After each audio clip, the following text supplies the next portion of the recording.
Hola, hola, buen día a todos. Hoy hablaremos acerca del Pachanana Urunacapa, que viene a ser el día o los días de la semana. Mi nombre es Juliana Ureta Pluma y quédense en este video que vamos a aprender a pronunciar los días de la semana en Aymara.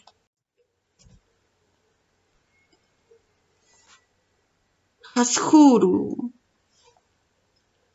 es el día lunes y en Aymara nos hace referencia a la luna.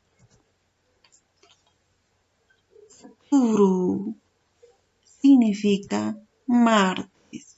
En Aymara nos hace referencia esta palabra a un planeta. Tenemos también Waruru, que nos hace referencia a una estrella y al día miércoles.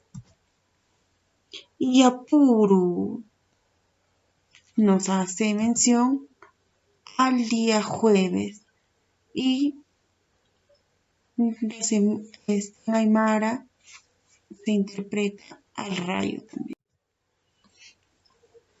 Por últimos, tenemos al día viernes que nos hace referencia a un nuevo día en el idioma aymara y se pronuncia Iruru. Y el día sábado, que en aymara vendría a ser la representación de un arco iris y se pronuncia Rumuru. Y por último tenemos el día domingo, que en aymara se interpreta como un sol, el día domingo, y se pronuncia Wikuru. Gracias.